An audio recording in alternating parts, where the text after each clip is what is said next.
الحمدللہ وحدہ لا شریک لہ والصلاة والسلام علی من لا نبی بعدہ وعلی آلہ واصحابہ الذین اوفوا عہدہ اما بعد۔ تخصص فی العقائد الاسلامیہ کا اصول فقہ کا سبق چل رہا تھا۔ آج ہم خاص کی تیسری بحث پڑھیں گے جو کہ امر اور نہی کے متعلق ہے، اور ہم اس کا پہلا حصہ امر والا آج کے سبق میں پڑھیں گے۔ سب سے پہلے سمجھیں امر کی تعریف۔ شیخ احمد بن ابو سعید بن عبداللہ بن عبدالرزاق الحنفی المعروف ملا جیون رحمہ اللہ تعالی، وفات 1130 ہجری، نور الانوار میں لکھتے ہیں: ہوا قول القائل لغیرہ علی سبیل الاستعلاء افعل، اپنے آپ کو صاحب اختیار اور غالب سمجھتے ہوئے کسی دوسرے شخص کو کسی کام کے کرنے کا حکم دینا۔ قرآن کریم میں ہے وَأَقِیمُوا الصَّلَاةَ وَآتُوا الزَّکَاۃَ، سورۃ البقرہ آیت نمبر 110۔ اللہ تعالیٰ نے حکم دیا ہے کہ تم نماز پڑھو، اللہ نے حکم دیا ہے زکوٰۃ ادا کرو۔ اب یہ جو حکم ہے یہ اللہ کی طرف سے استعلاء کے طور پر ہے، اللہ خود کو صاحب اختیار اور غالب سمجھ کر حکم دیتے ہیں۔ اب بندے کے پاس کوئی اختیار نہیں کہ اس پر عمل نہ کرے، اس نے عمل کرنا ہی کرنا، نہیں کرے گا تو مجرم اور گناہ گار ہوگا۔ امر کا حکم امام نظام الدین ابو یعقوب اسحاق بن ابراہیم الخراسانی الشاشی رحمہ اللہ، وفات 335 ہجری، اصول الشاشی میں تحریر فرماتے ہیں: ان موجبہ الوجوب الا اذا قام الدلیل علی خلافہ، امر کا حکم یہ ہے کہ اس کے مقتضا پر عمل کرنا واجب ہے، ہاں اگر اس کے خلاف کوئی قرینہ اور کوئی دلیل موجود ہو، یعنی اگر بغیر قرینہ اور بغیر دلیل کو مطلق امر کا صیغہ آ جائے تو امر کرنا واجب ہوگا، اور واجب کے علاوہ اگر استحباب، التماس کچھ اور ہے تو اس کے لیے قرینہ اور دلیل چاہیے۔ مزید میں اس کا آگے جا کر بات کروں گا انشاءاللہ۔ قرآن کریم میں ہے سورہ بنی اسرائیل آیت نمبر 78: اقم الصلاۃ لدلوک الشمس الی غسق اللیل وقرآن الفجر، سورج ڈھلنے سے لے کر رات کی تاریکی تک نماز کا اہتمام کریں، اور نماز فجر کی تلاوت قرآن کا بھی اہتمام کریں۔ اب یہاں دیکھو اللہ تعالیٰ نے امر فرمایا ہے، بندے کے ذمے ہے کہ نماز پڑھے۔ یہاں بطور فائدہ سمجھ لیں، ایک ہے امر جس کا معنی حکم دینا، اور ایک ہے جس کا حکم دیا جائے اسے کہتے ہیں مأمور بہی۔ ایک ہے جس کو حکم دیا جائے وہ ہوتا ہے مأمور، جیسے اللہ تعالیٰ حکم دینے والے آمر ہیں، اور بندے کو حکم دیا جا رہا ہے، بندہ مأمور ہے، اور جس چیز کا حکم دیا جا رہا ہے وہ مأمور بہی ہے، اور اللہ تعالیٰ کے حکم دینے کو کہتے ہیں امر۔ تو آمر، مأمور اور مأمور بہی، امر، یہ چار چیزیں آپ ذہن نشین فرما لیں کہ ہم نے اس کو ذہن میں رکھنا ہے۔ حکم دینے والا آمر، حکم دینا امر، جس کا حکم دیا جائے مأمور بہی، جس کو حکم ملے مأمور۔ جیسے ہے اقیم الصلاۃ، حکم دینے والے اللہ، حکم دیا جا رہا ہے نماز کا، مأمور بہی، حکم دیا جا رہا ہے بندے کو، مأمور، اور حکم دینا یہ ہے امر۔ مأمور بہی کی تعریف کیا ہے؟ الامور التی امر بہ الشرع بامتثالها، مأمور بہی کا معنی وہ کام جن کے کرنے کا شریعت نے حکم دیا ہے، اس کو مأمور بہی کہتے ہیں۔ وہ کام جن کے کرنے کا شریعت نے حکم دیا ہو، مأمور بہی۔ ادائیگی کے لحاظ سے مأمور بہی کی اقسام، کیونکہ مأمور بہی کی اقسام کو سمجھنا ضروری ہے۔ نمبر 1 مطلق عن الوقت، نمبر 2 مقید بالوقت۔ مطلق عن الوقت کا معنی مولانا حافظ محمد برکت اللہ لکھنوی رحمہ اللہ تعالی احسن الحواشی الاصول الشاشی میں فرماتے ہیں الذی لم یتعلق اداء المأمور به لوقت محدود، ایسا معمور بھی جس کی ادائیگی کسی معین اور مخصوص وقت کے ساتھ متعلق نہ ہو، جیسے نماز، قضا کا روزہ، کفارہ کا روزہ اور زکوٰۃ۔ اب جو ہم نے روزہ قضا رکھنا ہے، شوال میں رکھیں، ذی میں رکھیں، محرم میں رکھیں، جب چاہے رکھیں۔ اسی طرح جو کفارے کے روزے ہیں ان کے لیے بھی خاص دن متعین نہیں ہے، زکوٰۃ ہے اس کا بھی کوئی خاص دن اور وقت متعین نہیں۔ مقید بالوقت، مولانا حافظ محمد برکت اللہ لکھنوی رحمہ اللہ اصل حواشی الاصول الشاشی میں فرماتے ہیں ما عین الشرع لادائہ وقتا علی وجہ یفوت الاداء بفوتہ، ایسا معمور بھی جس کی ادائیگی کو شریعت نے کسی مخصوص وقت کے ساتھ اس طرح متعلق کیا ہو کہ اگر وہ وقت گزر جائے تو معمور بھی کی ادائیگی بھی فوت ہو جائے، جیسے 5 وقت کی نماز، رمضان مبارک کا روزہ اور قربانی۔ اب رمضان 5 وقت کی نماز کو اپنے اپنے وقت میں پڑھنا ہے، جب وہ وقت گزر گیا نماز فوت ہو گئی، اب اس کو قضا کرنا پڑے گا۔ رمضان کا روزہ یہ رمضان میں ہے، اگر رمضان کا مہینہ گزر گیا وہ فوت ہو گیا، اب اس کو بعد میں ادا کریں گے۔ مقید بالوقت کی اقسام، ہم نے کہا نا معمور بھی کی ادائیگی کے اعتبار سے قسمیں ہیں، نمبر 1 مطلق عن الوقت، نمبر 2 مقید عن الوقت۔ اب مقید بالوقت کی اقسام، پہلی قسم جس میں وقت معمور بھی کے لیے 3 درجات میں مؤثر ہو۔ نمبر 1 وقت معمور بھی کے لیے ظرف ہو، نمبر 2 وقت معمور بھی کی ادائیگی کے لیے شرط ہو، نمبر 3 وقت معمور بھی کے وجوب کے لیے سبب ہو۔ تو اس میں وقت معمور بھی کے لیے 3 درجات میں مؤثر ہوتا ہے۔ پہلا کیا ہے کہ معمور بھی کے لیے ظرف ہوتا ہے، یعنی معمور بھی کو ادا کرنے کے بعد بھی کچھ وقت بچ جاتا ہے۔ کیوں؟ لأن ظرف لا بد له ان يكون اکبر من المظروف، اس لیے کہ ہمیشہ ظرف بڑا ہوتا ہے اور مظروف چھوٹا ہے۔ پانی یہ مظروف ہے، برتن جس میں پانی کو ڈالنا ہے، تو پانی سے برتن بڑا ہوگا تبھی پانی اس کے اندر آئے گا۔ اگر برتن چھوٹا اور پانی زیادہ ہو تو پانی برتن کے اندر کیسے آئے گا؟ ظرف بڑا ہوتا ہے۔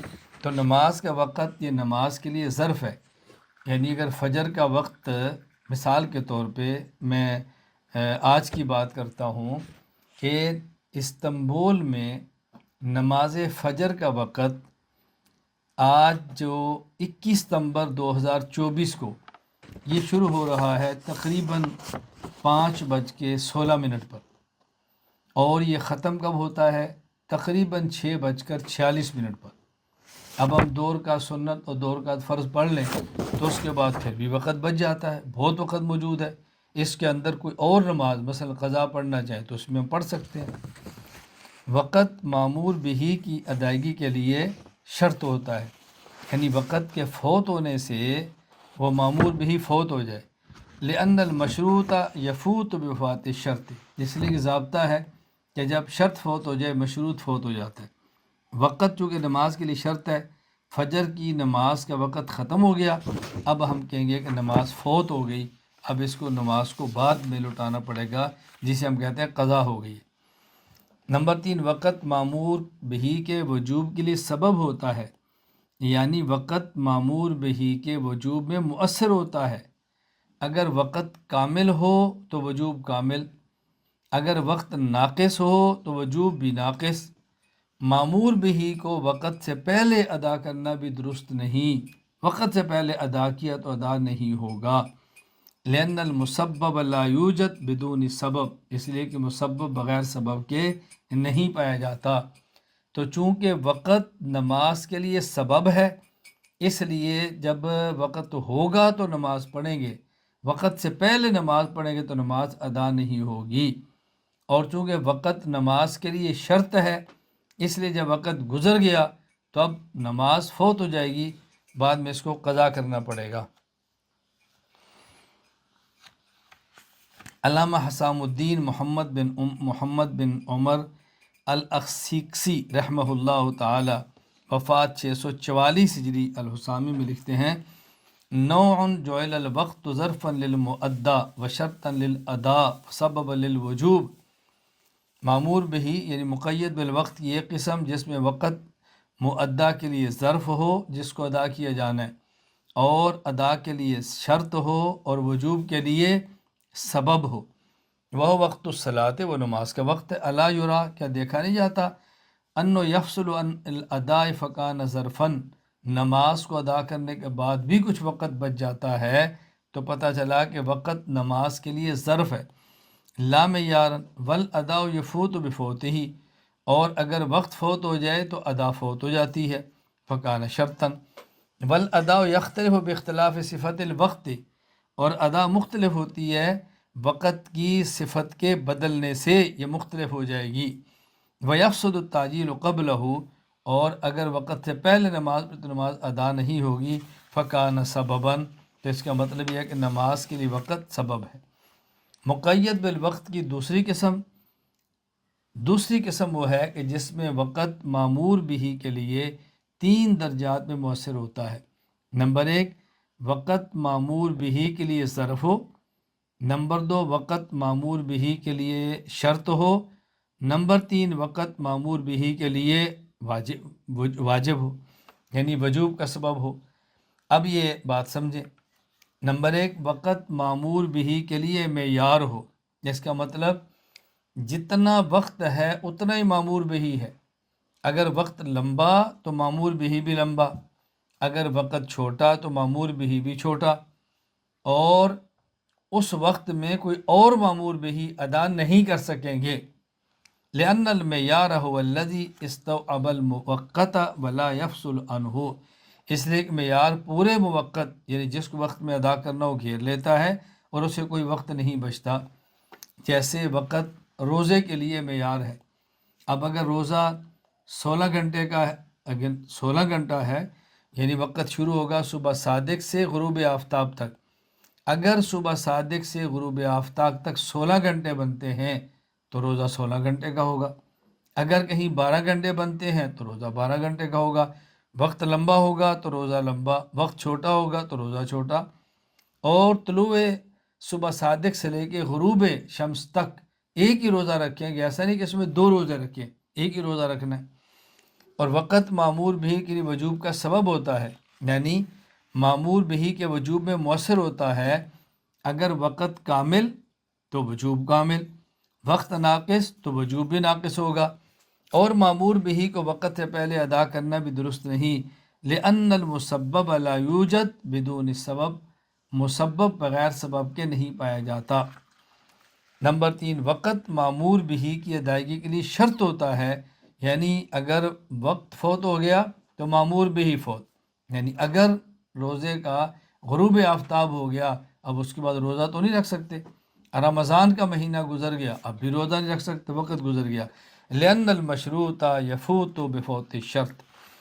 علامہ حسام الدین محمد بن عمر الاخسیقسی رحمہ اللہ تعالی وفات 644 ہجری الحسامی میں لکھتے ہیں: بنو الثانی ما جعل الوقت معیارا لہ وسببا لوجوبہ ووقت الصوم۔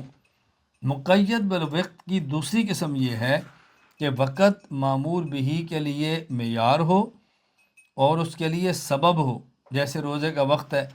الا تری انہ قدر بہ، کیا تم اس بات کو دیکھتے نہیں ہو کہ روزہ کی ادائیگی کے لیے پورے وقت کو مقرر کیا گیا ہے، طلوع شمس سے لے کر طلوع صبح صادق سے لے کر غروب شمس تک۔ وأضیف بہ، اور روزے کے وجوب کے لیے روزے کی نسبت دن وقت کی طرف کی گئی ہے۔ اس کا حکم یہ ہے کہ اس وقت میں اس جیسا کوئی اور معمور بہ شرعاً ادا نہیں ہوتا۔ یہاں دیکھو دو لفظ لائے ہیں، نمبر ایک قدرہ، نمبر دو وظیفہ۔ قدرہ کا مطلب کہ معیار ہو، پورا وقت اس کے لیے ہے، اور وظیفہ کا معنی کہ چونکہ نسبت صوم النہار دن کی طرف ہے تو وقت اس کے لیے سبب ہوگا، صوم رمضان تو رمضان اس کے لیے سبب ہوگا۔ یہاں ایک چھوٹی سی بات سمجھ لے کہ علامہ حسام الدین رحمۃ اللہ علیہ نے جب بات کی ہے کہ مقید بالوقت کی ایک قسم یہ ہے کہ وقت اس کے لیے ظرف ہو، شرط ہو اور سبب ہو، اور دوسری قسم بیان کیا ہے کہ وقت اس کے لیے معیار ہو اور سبب ہو۔ اس میں شرط کا ذکر نہیں کیا، حالانکہ مقید بالوقت کی دونوں قسموں کے لیے وقت سبب بھی ہوتا ہے، شرط بھی ہوتا ہے۔ ہاں، ایک کے لیے ظرف ہے اور ایک کے لیے معیار ہے۔ اس کی وجہ جو بتائی گئی ہے بعض شراح نے، مثلا شیخ ابو محمد عبدالحق حقانی رحمہ اللہ، وفات 1336 ہجری، النامی شرح الحسامی میں لکھتے ہیں کہ انہوں نے شرط تو اس لیے بیان نہیں کیا کہ یہ معروف ہے کہ جو وقت ہوتا ہے وہ مشروط بھی ہوتا ہے، اس کی شہرت کی بنیاد پر ذکر نہیں کیا گیا۔ کہتے ہیں وَلَمْ يَذْكُرْهَا هُنَا كَوْنُ شَرْطًا لِلْأَدَاءِ مَعْنَوْ شَرْطٌ لَهُ اكتفاء لانو يعرف بكونه مؤقتا إذ الوقت شرط للأداء في كل مؤقت، فعلى هذا لا فرق بين هذا النوع من المؤقت والنوع الأول منه إلا أن الأول ظرف وهذا معیار۔ یعنی مقید بالوقت کی دونوں قسمیں ایسی ہیں کہ وقت ان کے لیے سبب بھی ہوتا ہے، شرط بھی ہوتا ہے۔ ہاں، ایک قسم کے لیے ظرف ہے اور ایک قسم کے لیے شرط ہے۔ یہاں مجھے درمیان میں ایک واقعہ یاد ہے، میں آپ کو سناؤں اس بات پر کہ وقت یہ نماز کے لیے بھی سبب ہے اور روزہ کے لیے بھی سبب ہے۔ سبب اور مسبب کا اصول کیا ہوتا ہے کہ سبب پایا جائے تو مسبب پایا جاتا ہے۔ چونکہ وقت یعنی رمضان یہ روزے کا سبب ہے، تو رمضان کا مہینہ ہوگا تو روزہ ہوگا، رمضان کا مہینہ نہیں ہوگا تو فرض روزہ بھی فرض نہیں ہوگا۔ اچھا، اسی طرح نماز کا وقت یہ نماز کے لیے سبب ہے، جس نماز کا وقت ہوگا وہ نماز ہوگی، جس کا نہیں ہوگا وہ نماز واجب نہیں ہوگی۔ تو وقت سے پہلے کوئی نہ نماز پڑھ سکتے ہیں، نہ وقت سے پہلے رمضان کا روزہ رکھ سکتے ہیں۔ یعنی اگر کوئی آدمی چاہے کہ میں رمضان کا روزہ شعبان میں رکھ لوں تو نہیں رکھ سکتا۔ اسی طرح اگر یہ چاہے کہ میں ظہر کا وقت کی نماز زوال سے پہلے پڑھ لوں تو یہ بھی نہیں ہو سکتا۔ یہاں میں اس پر ایک واقعہ سننے لگا ہوں کہ میں ایک جگہ گیا ہوا تھا، تو چند ایک لوگ ملنے کے لیے آئے اور ایک بندہ ان کو لے کر آیا، تو وہاں وہ لوگوں نے کہا جی آپ مولانا صاحب سے سوال کرو۔ انہوں نے سوال یہ کیا کہ کیا جمع بین الصلاتین ہم کر سکتے ہیں؟ تو میں نے عذرائے مذاق کہا جمع بین الصلاتین کا کیا معنی ہے؟ کہا جی دو نمازیں جمع کریں۔ میں نے کہا کیا دو نمازیں جمع ہو سکتی ہیں؟ کہا جی نہیں ہو سکتی۔ میں نے کہا مجھے آپ کر کے دکھا دیں۔ اگر جمع ہو سکتی ہیں تو پھر دلائل پر بھی بات کرتے ہیں، جمع ہی نہیں ہو سکتی تو دلائل پر کیا بات کرنی؟ نہیں ہو سکتی۔ میں نے کہا آپ بتائیں نا کیسے ہو سکتی ہے؟ کہا جی اگر کوئی آدمی ظہر اور عصر کے وقت ظہر میں پڑھ لے، ظہر اور عصر کے وقت ظہر کے وقت میں پڑھ لے، جمع ہے۔ میں نے کہا ظہر کی نماز اس وقت فرض ہوگی جب ظہر کا وقت ہوگا، اور عصر کی نماز اس وقت فرض ہوگی جب عصر کا وقت ہوگا۔ جب عصر کا وقت داخل نہیں ہوا عصر کی نماز فرض ہی نہیں ہے۔ تو ابھی جو آپ نے نماز پڑھی ہے وہ کون سی نماز ہے؟ فرض ہونے سے پہلے آپ نے پڑھ لی۔ میں نے کہا میں آپ سے پوچھتا ہوں کہ اگر کسی شخص نے یکم رمضان کو سفر کرنا ہو اور اس کو مشقت کا سفر ہو، اور وہ کہے جی میں 30 شعبان کو یکم رمضان کو روزہ رکھ لیتا ہوں، کیوں؟ کل میری تکلیف ہوگی، سفر ہے تو میں آج رکھ لیتا ہوں، روزہ ہو جائے گا؟ کہتے ہیں نہیں۔ تو میں نے کہا 30 شعبان کو رمضان کا روزہ کیوں نہیں ہوتا؟ کہا جی بھی روزہ فرض ہی نہیں ہوا۔ روزہ فرض تب ہوگا جب رمضان کا چاند نظر آئے گا۔ تو میں نے کہا جس طرح رمضان کا چاند نظر آنے سے روزہ فرض ہوتا ہے، اور اگر کوئی آدمی رمضان کا چاند نظر آنے سے پہلے 30 شعبان کو رمضان کا روزہ رکھے تو روزہ نہیں ہوتا۔ تو عصر کی نماز بھی عصر کا وقت داخل ہونے کے بعد فرض ہوتی ہے۔ اگر عصر کا وقت داخل ہونے سے پہلے کوئی نماز پڑھے گا تو نماز کیسی ہوگی؟ کہا جی ہم ظہر اور عصر کے وقت میں پڑھ لیتے ہیں۔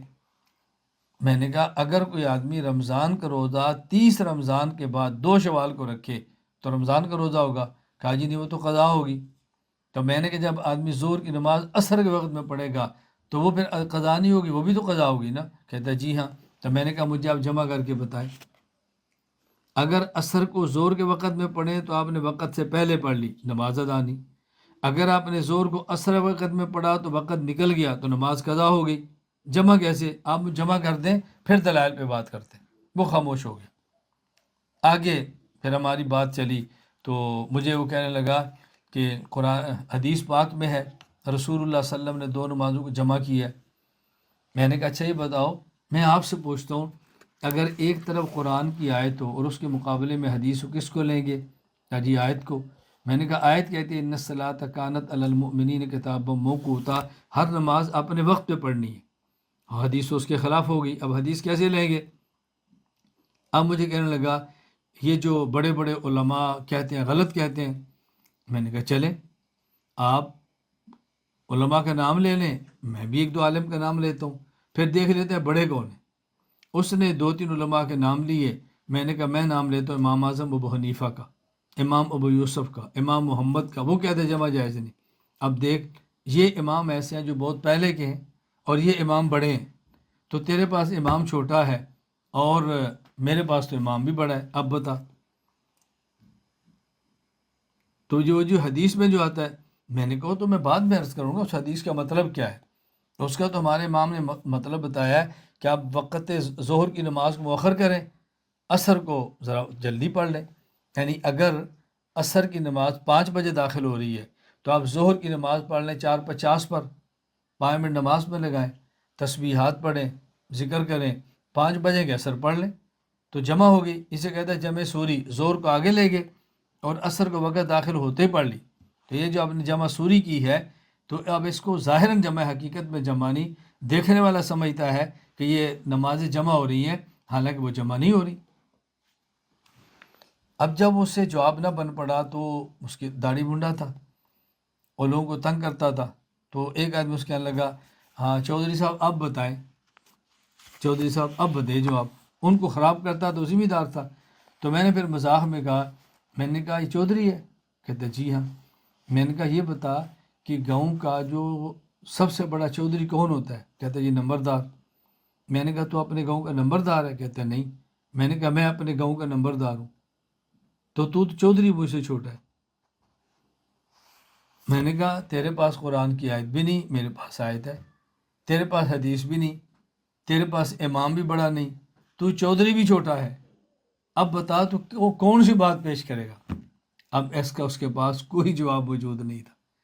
خیر وہ تو درمیان میں صرف اس بار بات آ گئی کہ کبھی وقت مقید و وقت کے لیے شرط ہوتا ہے اور کبھی ظرف ہوتا ہے، کبھی معیار ہوتا ہے، لیکن وقت مقید بالوقت کے لیے شرط بھی ہوگا اور وجوب کا سبب بھی ہوگا، جس طرح کہ میں نے بھی مثالیں آپ کی خدمت میں پیش کی ہیں۔ معمور بہ کی تقسیم حکم کے لحاظ سے قسمیں، پہلے تھی معمور بہ کی تقسیم صفت کے اعتبار سے مطلق اور مقید، اب ہے معمور بہ کی تقسیم حکم کے لحاظ سے۔ حکم کے لحاظ سے معمور بہ کی 2 قسمیں ہیں، نمبر 1 ادا، نمبر 2 قضا۔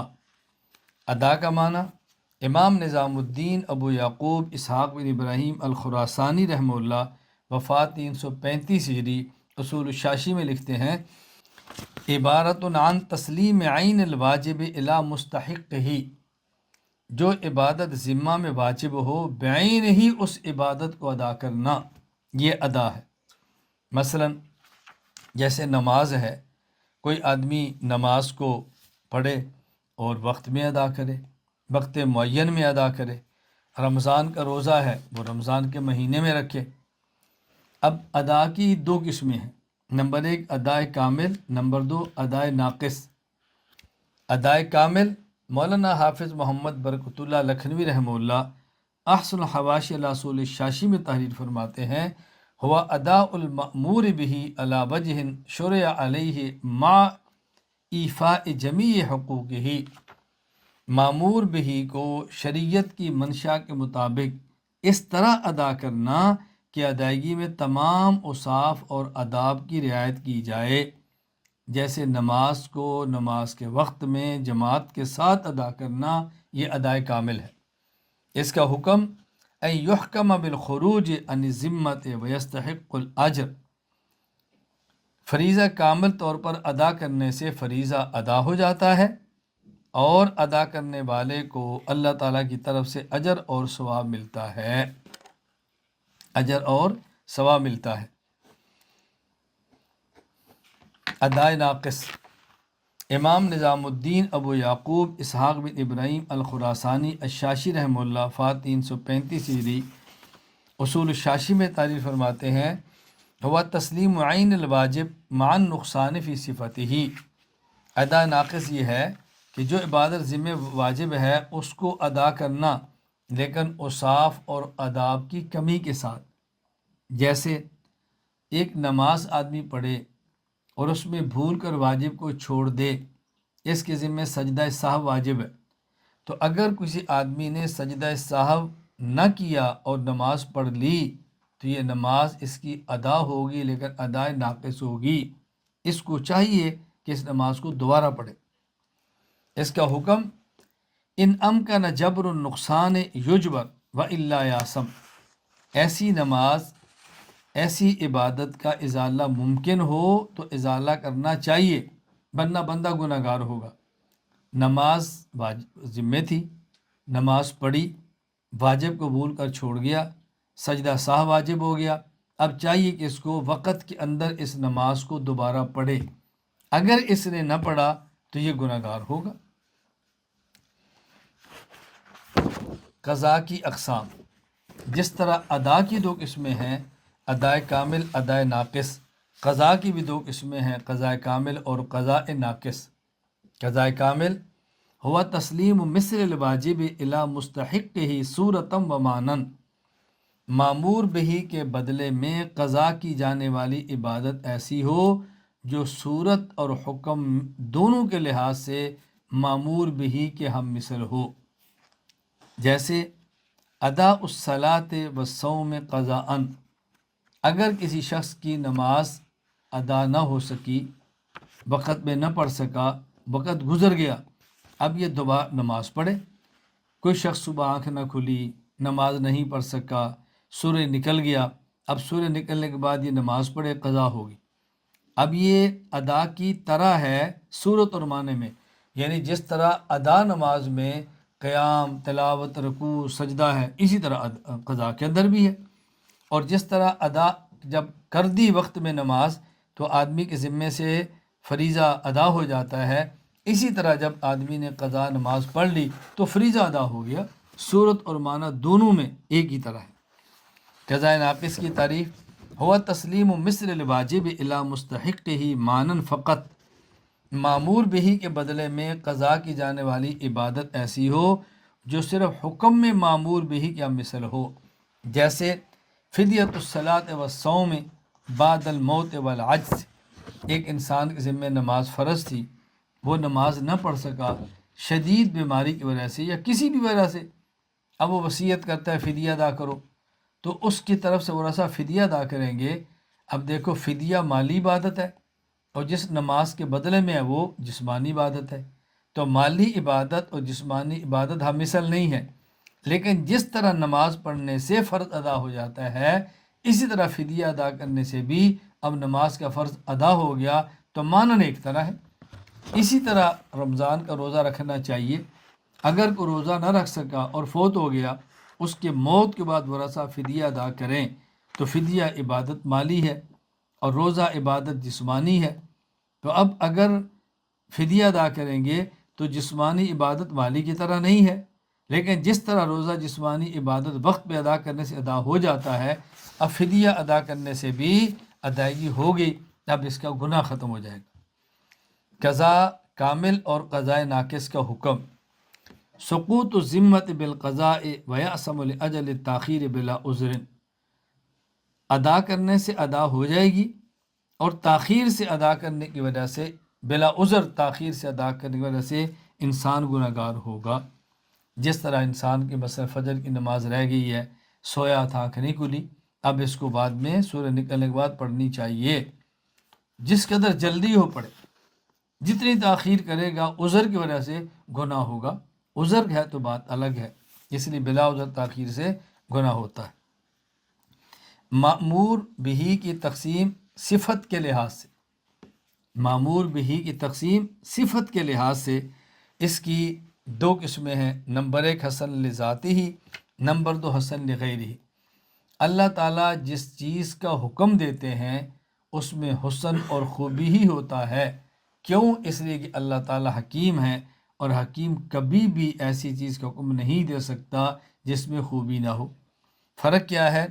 کبھی جس کا حکم دیا اس کی ذات میں خوبی ہوگی، کبھی اس کی ذات میں نہیں بلکہ کسی خوبی والے عمل کا وہ سبب بنے گی۔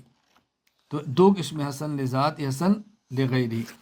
حسن لذات ہی کی تعریف شمس الائمہ امام محمد بن احمد بن ابی سعد السرخسی رحمہ اللہ، وفات 183 ہجری، اصول سرخسی میں فرماتے ہیں ما فی حسن لمانن فی نفسہ، ایسا معمور بھی، ایسی عبادت جس میں حسن اس کی اپنی ذات کی وجہ سے ہو، یہ حسن لعین ہی ہے۔ جیسے اللہ تعالیٰ کی ذات پر ایمان لانا اور نماز پڑھنا، خود اللہ تعالیٰ کی ذات پر ایمان لانا اس کی ذات میں خوبی ہے، نماز پڑھنا یہ خود خوبی والا ہے اللہ کا حکم۔ اس کا حکم کیا ہے؟ امام نظام الدین ابو یعقوب اسحاق بن ابراہیم الخراسانی رحمہ اللہ، وفات 335 ہجری، رسول الشاشی میں لکھتے ہیں ہوا یسقط بالادا او اسقاط العامل، جب آپ نے فریضے کو ادا کیا تو ادا ہو گیا، یا جس نے حکم دیا تھا وہ خود ہی معاف کر دے تب بھی ذمے سے ختم ہو گیا۔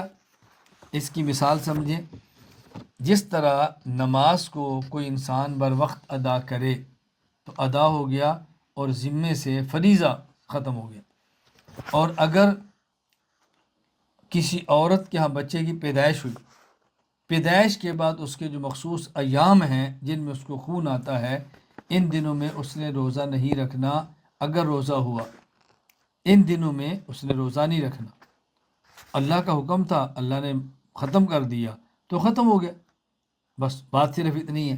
اچھا، ان دنوں میں نماز نہیں پڑھنی، ان دنوں میں، یہ بات اچھی طرح سمجھ لیں۔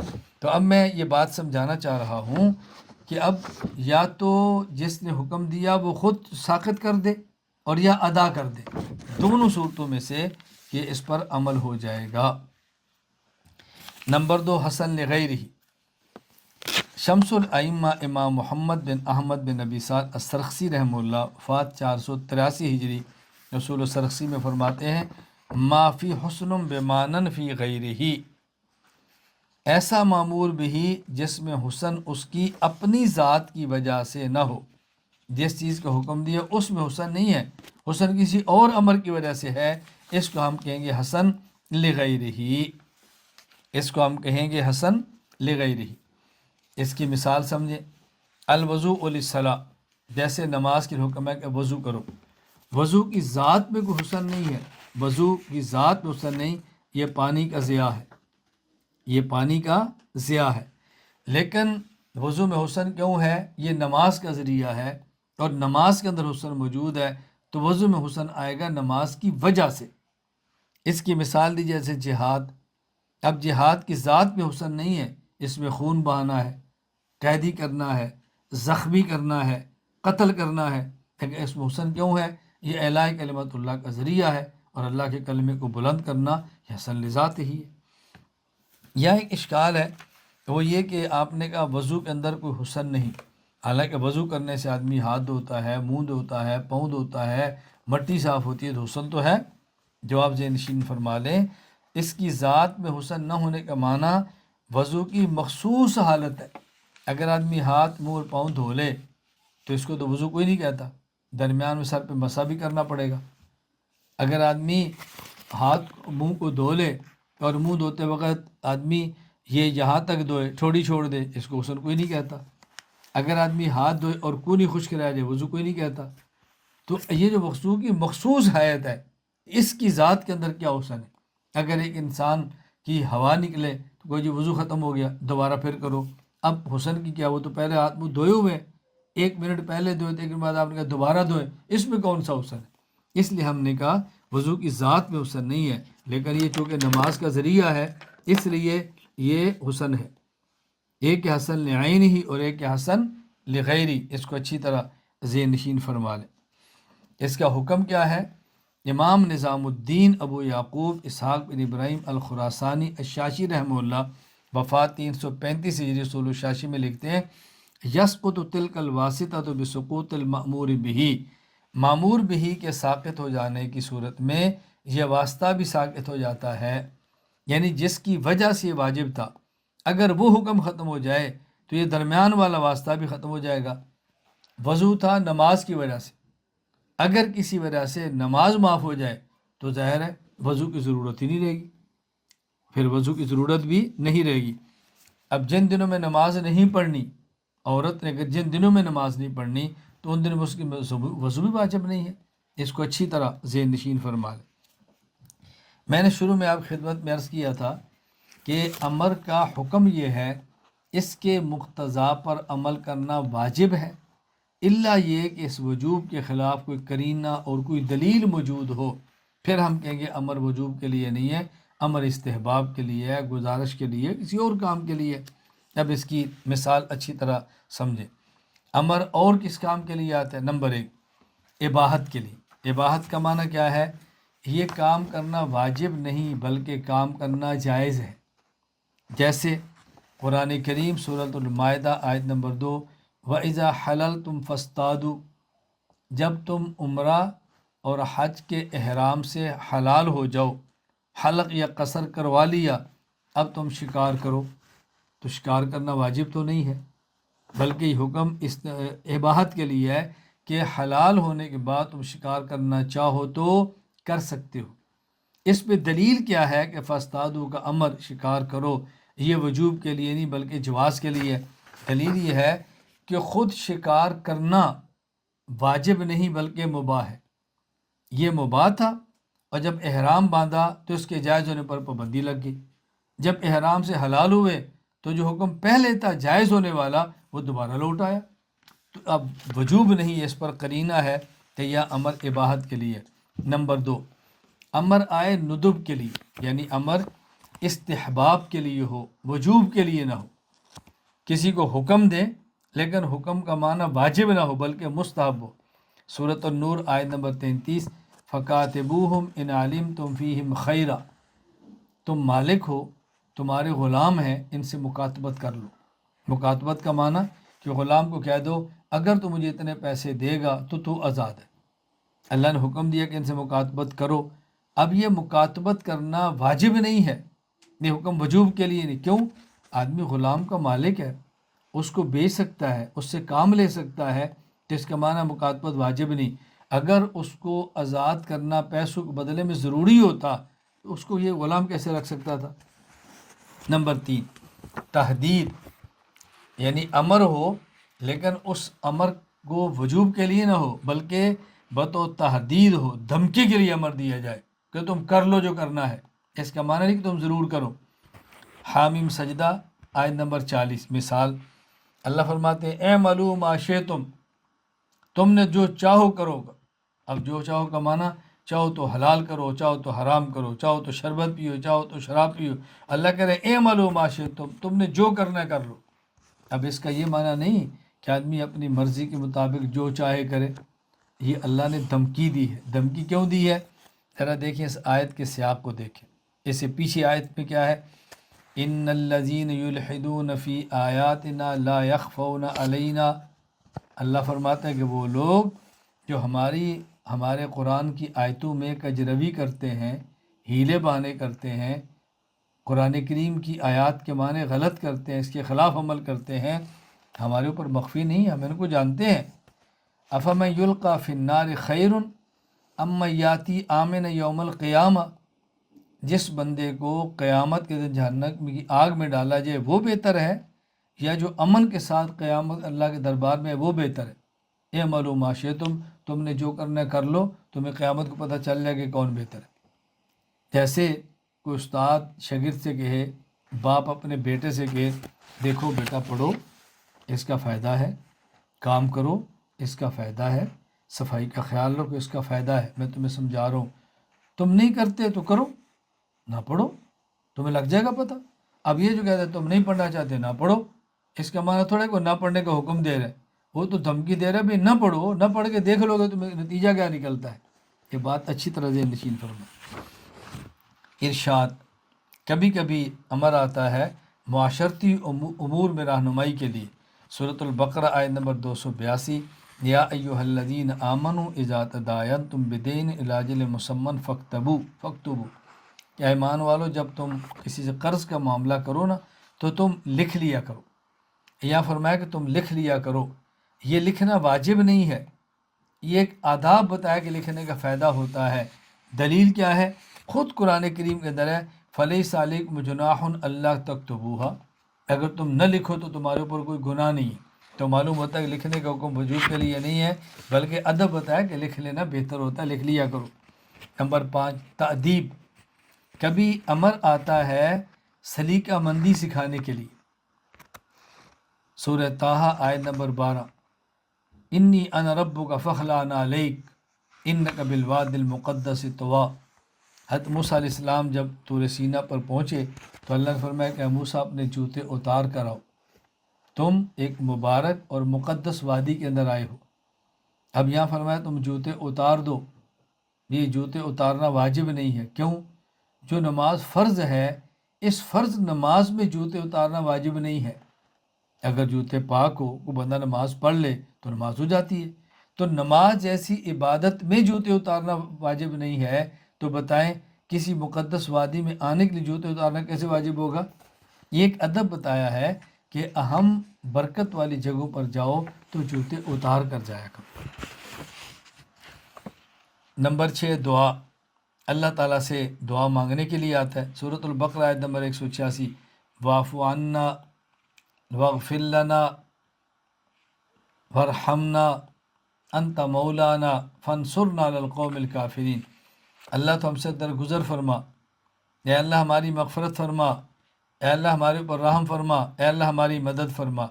اب بتائیں کیا اللہ کے اوپر واجب ہے کہ اللہ ہمیں معاف کرے؟ اللہ پر واجب ہے کہ ہماری مدد کرے؟ یہ دلیل ہے اس بات کی کہ یہ اللہ سے دعا مانگنے کے لیے ہے، وجوب کے لیے نہیں ہے۔ کیوں؟ ہم مخلوق ہیں، اور مخلوق خالق کو کوئی ایسا کام نہیں کہہ سکتی جو خالق کے ذمہ کرنا ضروری ہو۔ نمبر 7، تعجیز، کسی کے عاجز ہونے کو اور بے بس ہونے کو بیان کرنے کے لیے امر آتا ہے۔ سورۃ البقرہ آیت نمبر 23، وَادْعُوا شُهَدَاءَكُم مِّن دُونِ اللَّهِ إِن كُنتُمْ صَادِقِينَ، اللہ تعالیٰ نے کفار کو فرمایا کہ تم اس قرآن کے جیسا قرآن لے آؤ اور تم اپنے جتنے مددگار ہیں سب کو بلاؤ، بدو سب کو بلاؤ۔ اب یہ جو اللہ نے فرمایا کہ تم قرآن جیسا قرآن لانے کے لیے تم اپنے مددگار بلاؤ، یہ اللہ نے حکم دیا کہ تم لاؤ اور میرے قرآن کا مقابلہ کرو، یہ حکم نہیں دیا، بلکہ اللہ تعالیٰ نے بطور عاجز کرنے کے فرمایا کہ تم نے جس کو بلانا بلا لو، تم نہیں لا سکتے بلا لو، تم نہیں مقابلہ کر سکتے۔ تو ان کی عاجز ہونے کو بیان کرنے کے لیے ہے، ان کو حکم نہیں دیا کہ ضرور بلاؤ تاکہ میرے قرآن کا مقابلہ کرو۔ نمبر 8، امتنان، نعمت، احسان کے اظہار کے لیے۔ سورۃ الانعام آیت نمبر 142، اللہ فرماتا ہے کلوا مما رزقکم اللہ، جو اللہ نے رزق دیا اس کو کھاؤ۔ اب اس کا معنی ہے کہ تم ضرور کھاؤ، واجب ہے، یہ ضرور کھانا نہیں، یہ اللہ تعالیٰ نے فرمایا کہ میں نے تمہیں نعمت دی ہے، اس پر قرینہ ہے مما رزقکم اللہ، میں نے احسان کیا تمہیں دیا ہے، اس کو کھایا کرو، اللہ احسان کے طور پر فرما رہے ہیں۔ نمبر 9، اکرام، تعظیم اور تکریم کے اظہار کے لیے۔ سورۃ الحجر آیت نمبر 46، ادخلوها بسلام آمنین، اللہ فرمایا تھا تم اس جنت میں سلامتی اور امن کے ساتھ داخل ہو جاؤ۔ تو یہ جو اللہ نے فرمایا ادخلوها، تم جنت میں داخل ہو جاؤ، یہ واجب تھوڑا ہے کہ اللہ فرما رہا ہے ضرور جاؤ۔ یہ کیوں فرما رہے ہیں؟ اس لیے کہ جنت کے بارے میں قرآن کہتا ہے نزلا من غفور الرحیم، یہ جنت جو ہے یہ اللہ کی طرف سے مہمان نوازی ہے، مہمانی ہے، اور جب مہمان ہمارے پاس آئے تو ہم مہمان سے کہتے ہیں تشریف لائیں، اندر آ جائیں، کھانا کھا لیں، تو اس کا معنی ہم اس کو حکم دیتے ہیں اندر جاؤ، نہ گئے تو گناہ ہوگا، کھانا کھاؤ، نہیں کھاؤ گے تمہیں ماریں گے، یہ معنی ہوتا ہے؟ یہ اس کو اکرام عزت دی جا رہی ہے، اندر آؤ، امن کے ساتھ آؤ، تشریف لاؤ، یہ ہر سہولت یہاں پر موجود ہے، جو چاہے آپ کھا سکتے ہیں، یہ سب کچھ آپ کے لیے ہے، یہ اس کا اکرام ہوتا ہے۔ نمبر 10، انذار، برے انجام سے ڈرانے کے لیے۔ سورۃ الزمر آیت نمبر 8، کل تمتع بکفرک قلیلا انک من اصحاب النار۔ اللہ فرماتے ہیں پیغمبر ان کو کہو کہ تمتع بکفرک قلیلا، تم اپنے کفر سے فائدہ اٹھاؤ۔ کل تمتع بکفرک قلیلا، ان سے کہو تم اپنے کفر سے فائدہ اٹھاؤ۔ اب بتاؤ، کفر سے فائدہ اٹھانا جائز ہی نہیں ہے تو واجب کیسی ہوگا؟ کیا اللہ تعالیٰ حکم دے رہے ہیں کہ تم اس سے ضرور فائدہ اٹھاؤ؟ نہیں، اللہ تعالیٰ برے انجام سے باخبر کرانے کے لیے فرما رہے ہیں کہ دیکھو تم جتنا چاہو اس کفر سے فائدہ اٹھا لو، انجام اس کا جہنم ہے، اس کا نتیجہ برا ہوگا۔ تم جی بھر کے اٹھا لو، کل کو تمہیں حسرت نہ رہ سکے کہ ہم یہ گناہ نہیں کر سکے، اٹھا لو فائدہ۔ تو یہ انذار کے لیے ہے، یہ امر وجوب کے لیے نہیں ہے۔ نمبر 11، اہانت، ذلت اور رسوائی کو بیان کرنے کے لیے۔ سورۃ الحجر آیت نمبر 34، قال فخرج منها فانک رجیم۔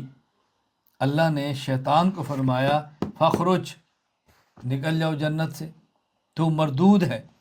یہ جو اللہ نے فرمایا فخرج، یہ امر نہیں ہے، یہ وجوب نہیں ہے کہ اللہ نے فرمایا تو نکل، اگر تو نہ نکلا تو میں تجھے جہنم میں ڈال دوں گا۔ نہیں، کیوں؟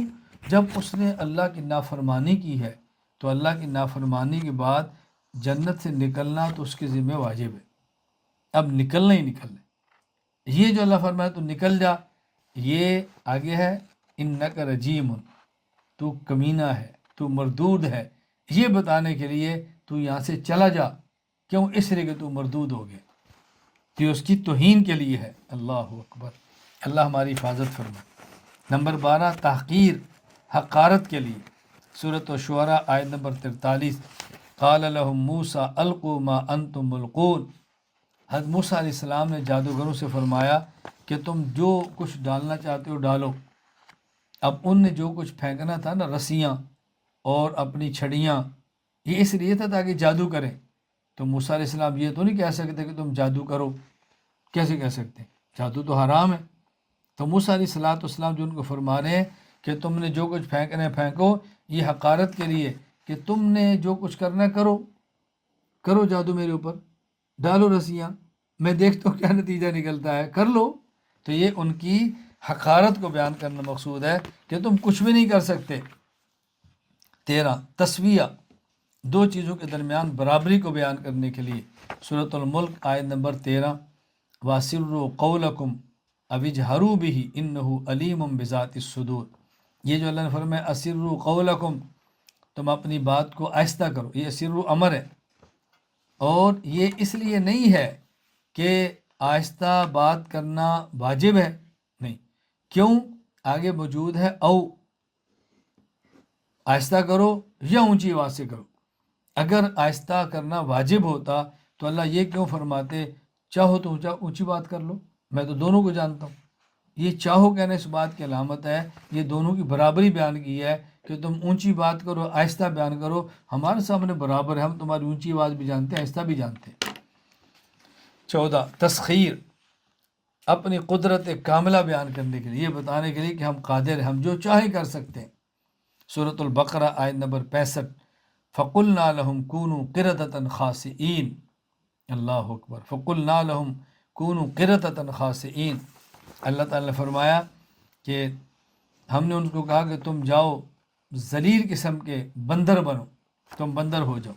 اب یہاں بات سمجھو، یہ وجوب کے لیے نہیں ہے کہ اللہ فرمایا تم بندر بنو، اگر تم بندر نہ بنے تو ہم تمہیں ماریں گے۔ یہ بتانا مقصود ہے کہ بندر بننا تمہارے اختیار میں نہیں ہے، ہماری قدرت ہے، ہم تمہیں جو چاہیں بنا دیں، ہم بنا سکتے۔ نمبر 15، تمنی، خواہش اور آرزو کے لیے۔ سورۃ الفاتر آیت نمبر 37، ربنا اخرجنا نعمل صالحا غیر الذی کنا نعمل۔ اللہ اکبر، کافر جہنم میں کہیں گے اے اللہ ہمیں یہاں سے نکال دے، ہمیں واپس بھیج تاکہ ہم تجھ پر ایمان لائیں اور نیک عمل کریں۔ تو یہ جو قیامت کے دن اللہ سے کہیں گے اخرج نامے نکال، اس کا معنی تھوڑا کہ ضرور نکال، تو نے نہ نکالا تو ہم یہ کر دیں گے۔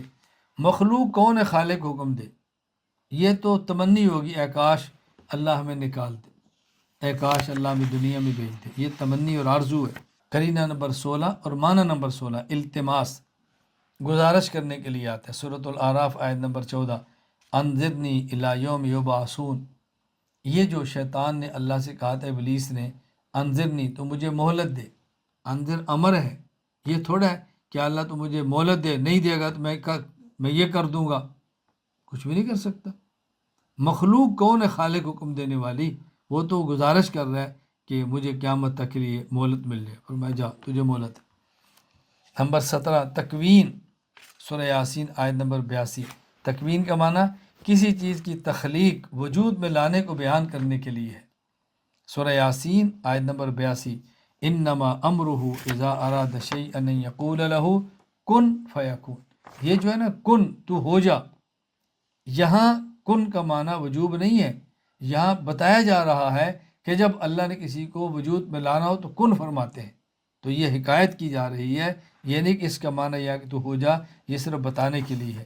تو میں نے آپ خدمت میں عرض کیا ہے کہ وجوب، امر وجوب کے لیے آتا ہے جب اس کے خلاف کوئی اور قرینہ نہ ہو، اگر کوئی قرینہ اور دلیل موجود ہو تو پھر یہ وجوب کے علاوہ اور معنی میں بھی استعمال ہوتا ہے۔ اللہ تعالی ہمیں اصول فقہ پڑھنے کی، سمجھنے کی، پڑھ اور سمجھ کر پوری امت میں پھیلانے کی توفیق عطا فرمائے۔ باخر دعوانا الحمد للہ رب العالمین۔